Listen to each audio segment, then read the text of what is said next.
खबर उत्तर प्रदेश के साथ मैं सोनी चौहान। खबरों का रुख करें उससे पहले एक नजर हेडलाइंस पर। गाजियाबाद दौरे पर CM Yogi Adityanath rapid rail के साहिबाबाद स्टेशन का करेंगे निरीक्षण। वसुंधरा पीएम की जनसभा स्थल का भी करेंगे निरीक्षण।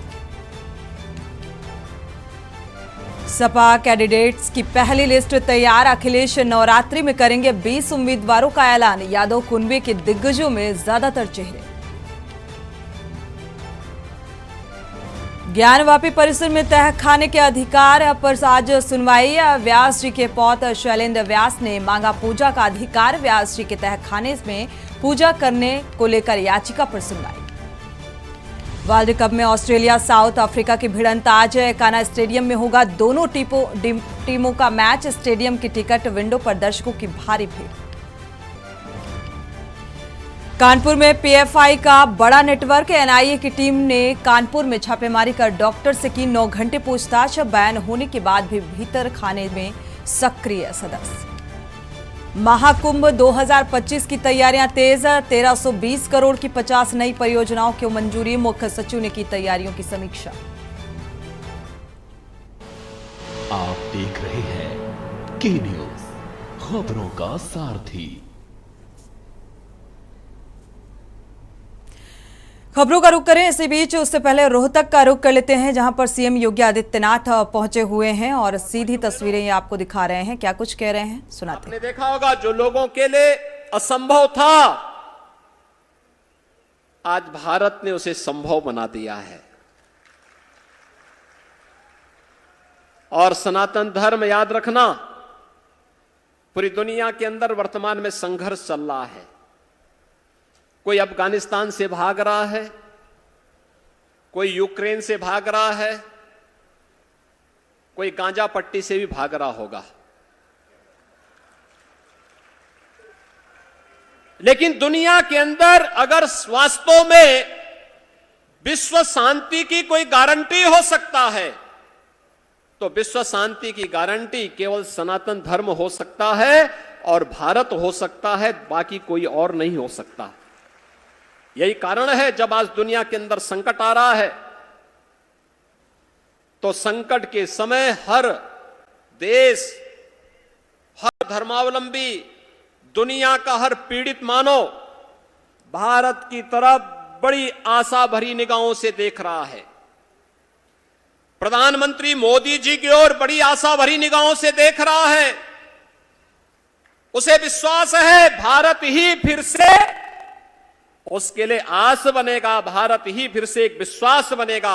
और भारत की आस और विश्वास के साथ जब भारत की 140 करोड़ की आबादी जुड़ती है तो यह दुनिया की एक ताकत बनती है, दुनिया की एक ताकत। उस ताकत के साथ हम सबको जुड़ना होगा। आज का यह समारोह उसी अभियान को मजबूती प्रदान करने का एक अभियान है। यह साधना भूमि है। नाथ संप्रदाय के सिद्धों संतों की पवित्र साधना स्थली है। सिद्ध शिरोमणि बाबा मस्तनाथ जी की पवित्र समाधि स्थली है। पूज्य बाबा महंत चांदनाथ जी महाराज ने जो संकल्प लिया था, और मुझे याद है उस संकल्प के दौरान जब यहां पर समाधि मंदिर की भूमि पूजन का कार्यक्रम हुआ था पूज्य महंत चांदनाथ जी महाराज के सानिध्य में, तब योग गुरु स्वामी रामदेव जी भी उस समारोह में थे।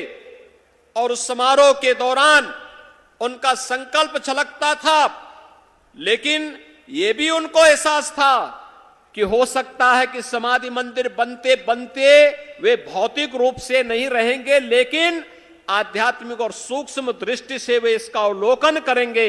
आज पूज्य बाबा महंत चांदनाथ जी महाराज के उन संकल्पों को जिस मजबूती के साथ समाधि मंदिर की स्थापना और कलश स्थापना के कार्यक्रम के साथ अब परकोटा के निर्माण की कार्रवाई को श्री महंत बालकनाथ जी योगी ने जिस तत्परता और मजबूती के साथ, जिस दूरदर्शिता के साथ आगे बढ़ाने का कार्य किया है, वह अत्यंत अभिनंदनीय है, सराहनीय है और वह एक नया संदेश भी देता है। भाइयों बहनों, भारत की संत शक्ति ये कभी पलायन का रास्ता नहीं अपनाती है, चुनौतियों से जूझने का जज्बा रखती है।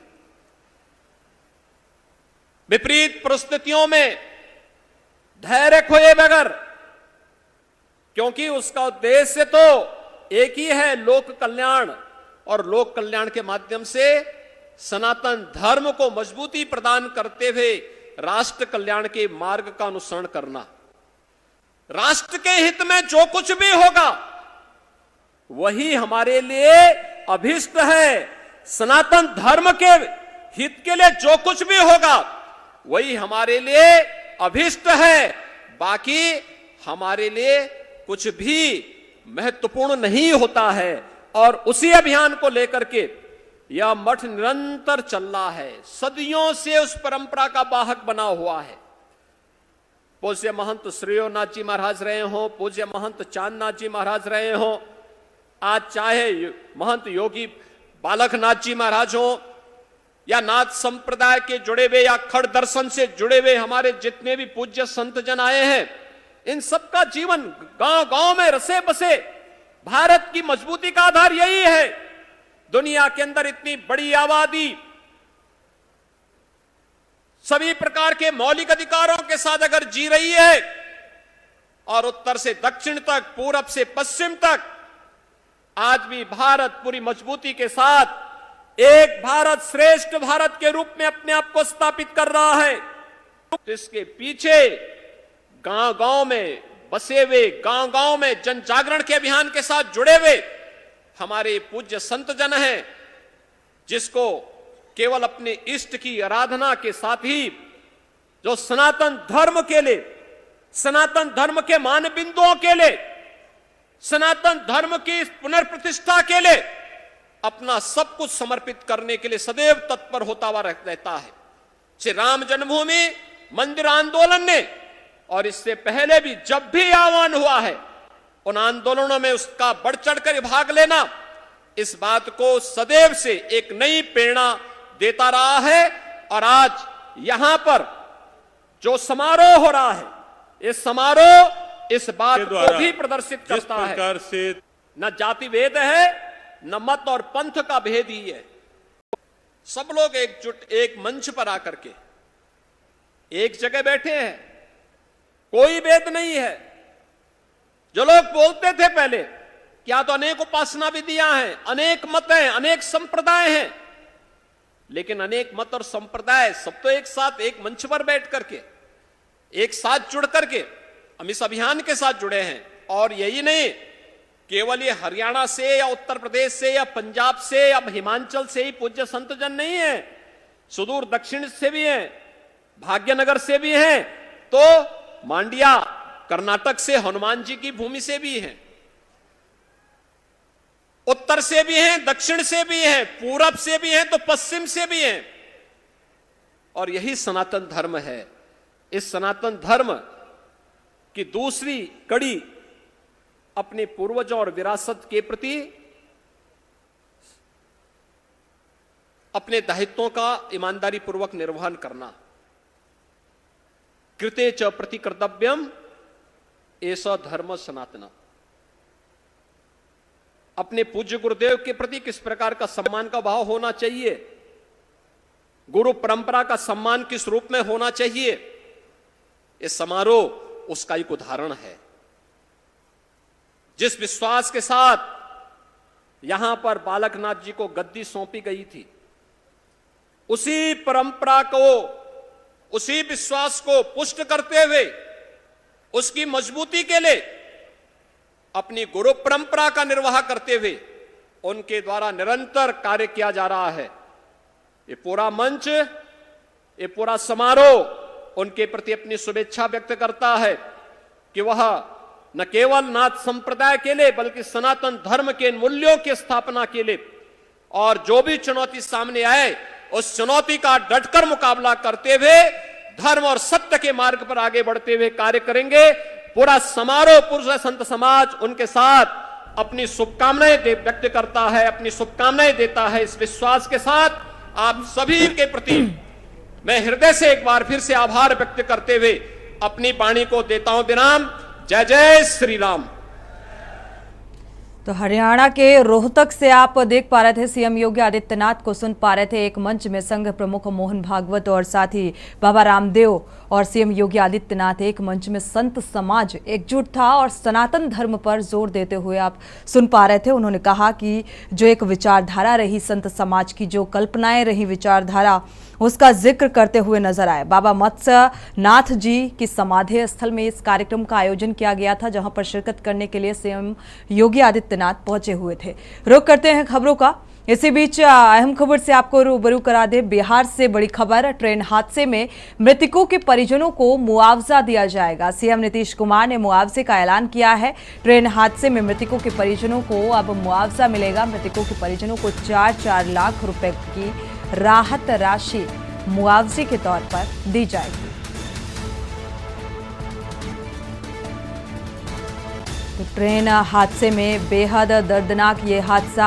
हालांकि बिहार के सीएम ने मुआवजे का ऐलान किया है। राहत राशि ये दी जाएगी, 4-4 लाख रुपए मुआवजे के तौर पर दिए जाएंगे। तो मुआवजे का ऐलान किया है सीएम नीतीश कुमार ने। ट्रेन हादसे में मृतकों के परिजनों को ये मुआवजा मिलेगा।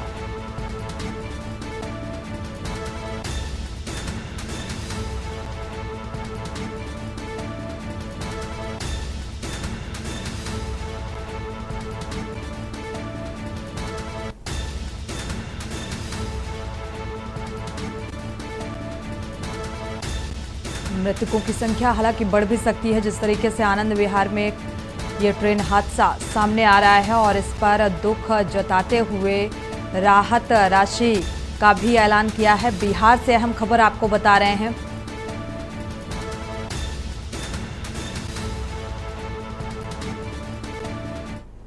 सीधे आपको अल्मोड़ा लेकर चलते हैं, जहां पर प्रधानमंत्री नरेंद्र मोदी पहुंचे हुए हैं। जागेश्वर मंदिर की ये तस्वीरें आप देख पा रहे हैं टीवी स्क्रीन पर। पूजा अर्चना करते हुए प्रधानमंत्री नरेंद्र मोदी विधि विधान से पूजा अर्चना की ये तस्वीरें सामने आ रही हैं और साथ ही मौका मुआयना करते हुए आप ये सीधी तस्वीरें इस वक्त देख पा रहे हैं।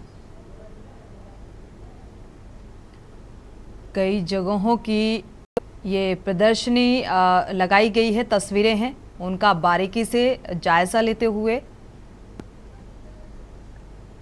जागेश्वर धाम में ये पूजा अर्चना के साथ ही, क्योंकि ये जो दौरा है ये पहले से प्रस्तावित था और इसको लेकर तैयारियां भी पहले से चुस्त दुरुस्त की जा रही थी। हालांकि उत्तराखंड के सीएम भी मौजूद हैं और उन्होंने तैयारियों को लेकर कई बार जायजा भी लिया, निरीक्षण भी लिया।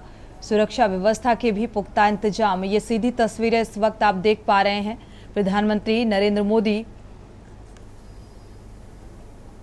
निरीक्षण करते हुए नजर आ रहे हैं। जागेश्वर धाम पहुंचे हुए हैं। पूजा अर्चना के साथ जो तैयारियां हैं और साथ ही स्मृति जो आकृति है वो भेंट करते हुए आप उत्तराखंड के सीएम पुष्कर सिंह धामी को देख पा रहे हैं।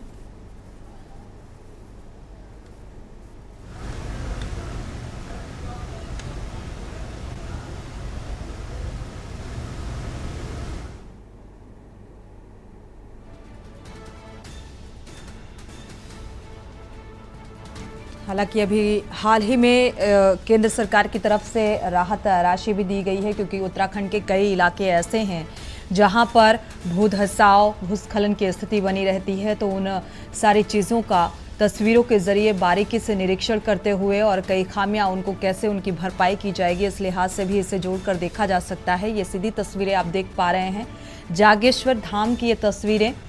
और लगातार चुनावी माहौल भी चल रहा है, इस लिहाज से भी ये दौरा फिलहाल बेहद अहम है, क्योंकि इससे पहले सीएम योगी आदित्यनाथ का दौरा रहा, गृह मंत्री अमित शाह का दौरा रहा और प्रधानमंत्री नरेंद्र मोदी भी जागेश्वर धाम पहुंचे हुए हैं। तो जागेश्वर धाम में पूजा अर्चना, विधि विधान से पूजा अर्चना करते हुए ये सीधी तस्वीरें आप इस वक्त देख पा रहे हैं जागेश्वर धाम की।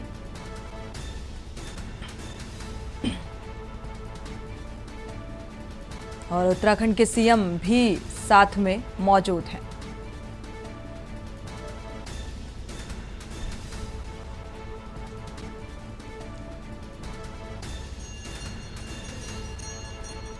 तो देख रहे हैं आप ये तस्वीरें अल्मोड़ा के जागेश्वर धाम की, जहां प्रधानमंत्री नरेंद्र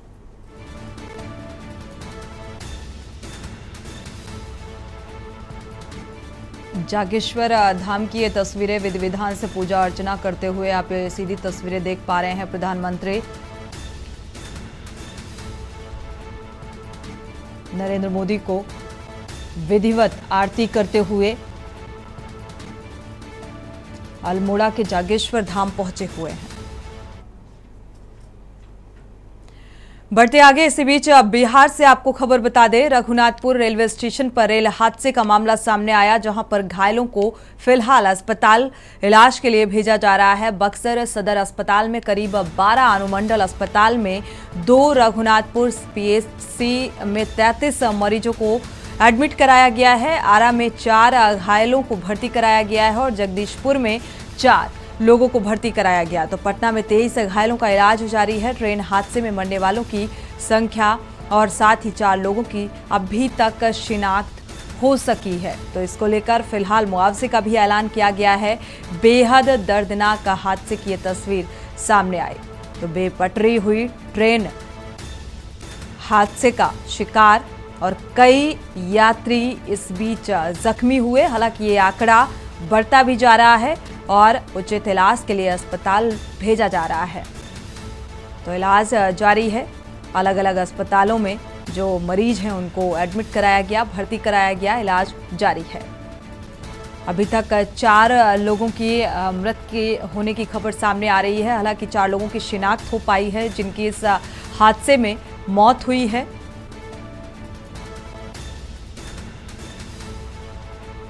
तो बक्सर सदर अस्पताल में 12 जो घायल हैं, जख्मी हुए इस हादसे में, उन्हें भर्ती कराया गया है। रघुनाथपुर पीएचसी में भी 33 यात्रियों को जख्मी हालत में भर्ती कराया गया, इलाज जारी है। 4 लोगों की अभी तक जो इस हादसे में काल के गाल में समा गए, उनकी अभी तक शिनाख्त हो पाई है।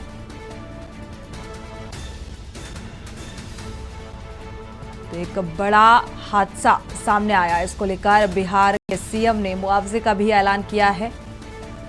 जो इस हादसे का शिकार हुए, जख्मी हुए, जिनकी मौत हुई, उन्हें राहत के तौर पर यह राहत राशि मुहैया कराई जाएगी।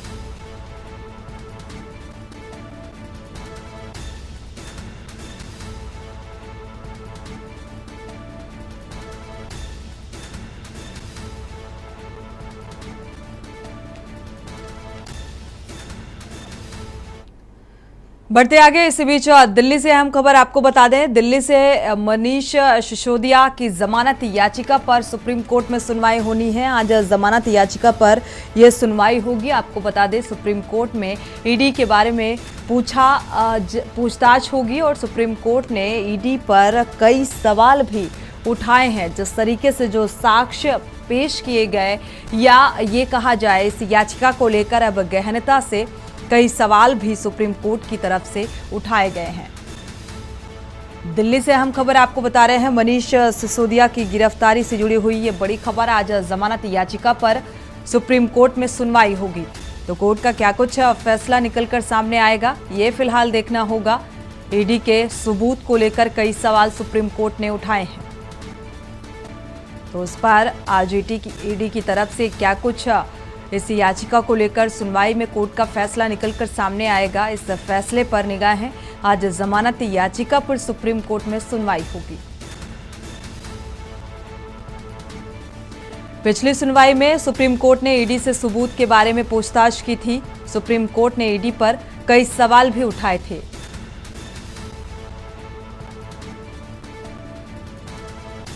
तो दरअसल मनीष सिसोदिया की गिरफ्तारी को लेकर जो जमानत याचिका है वो खारिज हो गई थी और इसी को लेकर एक बार फिर से जमानत याचिका को लेकर आज सुप्रीम कोर्ट में सुनवाई होगी।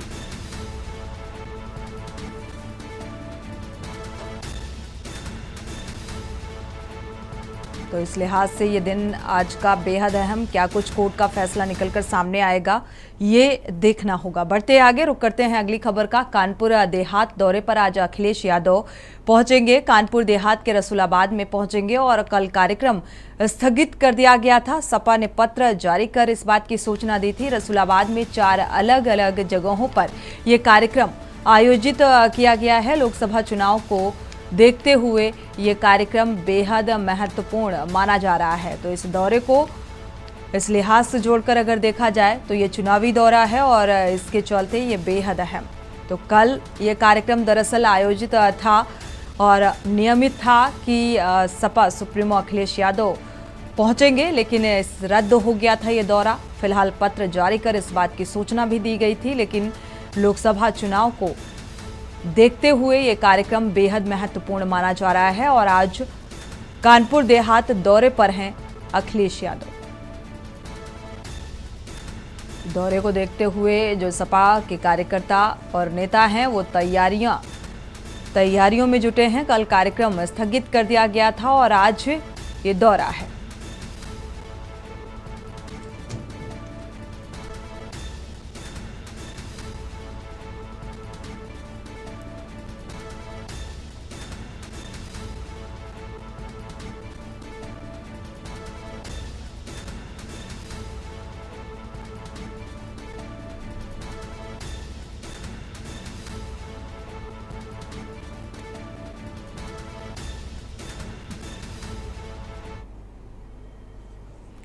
वक्त है एक छोटे से ब्रेक का, लौटेंगे चल।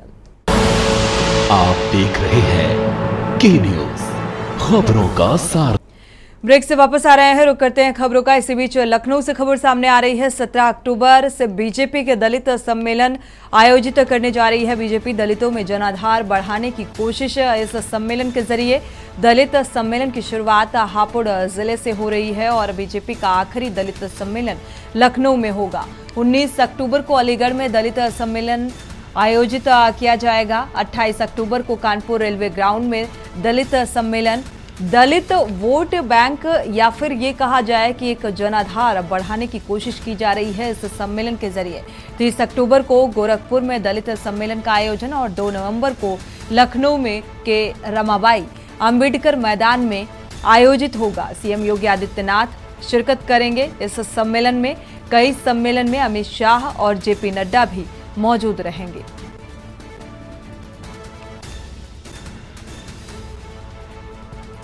तो दलित वोट बैंक में जनाधार बढ़ाने की कोशिश इस सम्मेलन के जरिए बीजेपी की नजर आ रही है और इसी लिहाज से इस तैयारियां दलित सम्मेलन का आयोजन किया गया है और कई सम्मेलन में अमित शाह और जेपी नड्डा भी शामिल होंगे। सत्रह अक्टूबर से शुरुआत होगी दलित सम्मेलन की। दलितों में जनाधार बढ़ाने के लिए यह सम्मेलन बेहद अहम माना जा रहा है।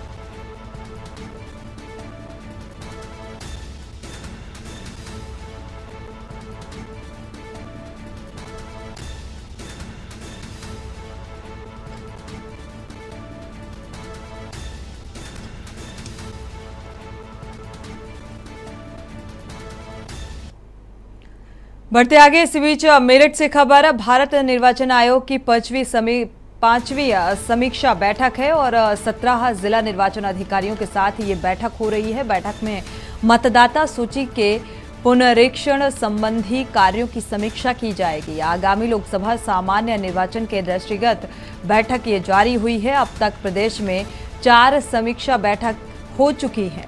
कानपुर, वाराणसी, गोरखपुर, आगरा में ये बैठक हो चुकी है। ऊर्जा भवन में भी 5वीं समीक्षा बैठक जारी है।